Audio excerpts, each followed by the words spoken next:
Hello ఫ్యామ్, మేము ప్రతిసారి పౌర్ణమికి అరుణాచలంలో గిరి ప్రదక్షిణ చేస్తామని మీకు తెలుసు. నేను దానిపైన చాలా వీడియోస్ కూడా అప్లోడ్ చేసి ఉన్నాను. బట్ ఈసారి అయితే అది కుదరలేదు. అందుకని చెప్పి చిత్తూరులోనే గిరి ప్రదక్షిణ చేశాము. స్పాట్ ఎక్కడంటే కొండమిట్ట అని చెప్పి అక్కడ మురుగన్ టెంపుల్ ఉంటుందన్నమాట. చెంగల్ రాయస్వామి గుడి అని కూడా అంటారు. ఇంకా అక్కడైతే కొండ చుట్టూ గిరి ప్రదక్షిణ చేస్తారు. ఇక్కడ చాలామంది వస్తారు. నేనైతే ఇది ఫస్ట్ టైము చూసింది. అసలు బాగా దేవుణ్ణి అయితే ప్రొసిషన్లో తీసుకెళ్తూ ఉంటారు. చాలా బాగుంటుంది. చూడండి, రోడ్ అంతా జనాలతో నిండిపోయి ఉంటుంది. ఇదే నేనైతే ఫస్ట్ టైం ఇక్కడికి వెళ్ళడం. ఇంకా దానిలో చాలా టెంపుల్స్ ఉన్నాయి. వాటిని అన్నిటినీ చూసుకొని నేనైతే ఈసారి ఇక్కడే గిరి ప్రదక్షిణ కంప్లీట్ చేసినాను అనమాట.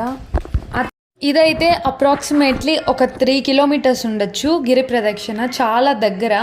ఎవరైనా చిత్తూరులో గనక ఇట్లా గిరి ప్రదక్షిణ తిరువన్నామలైలో చేయలేకపోతే ఇక్కడైతే చేసుకోవచ్చు. అండ్ ఇక్కడ దారిలో టెంపుల్స్ కూడా ఉంది, చూసుకుంటూ వెళ్ళొచ్చు. చాలా బాగుంటుంది. మేము తర్వాత లాస్ట్లో అయితే కొండ మీదకి వెళ్ళి ఇంకా దేవుని దర్శనం చేసుకొని రిటర్న్ అయితే ఇంటికి వెళ్ళిపోయాము. మేము అక్కడ దేవుడు స్టార్ట్ అయినాము. మళ్ళీ చూడండి, మాకెదురుగా దేవుడు రిటర్న్ అవుతున్నాడు దర్శనం చేసుకుని వచ్చే లోపల. ఈసారి పౌర్ణమి గిరి ప్రదక్షిణ అయితే ఇలా జరిగింది.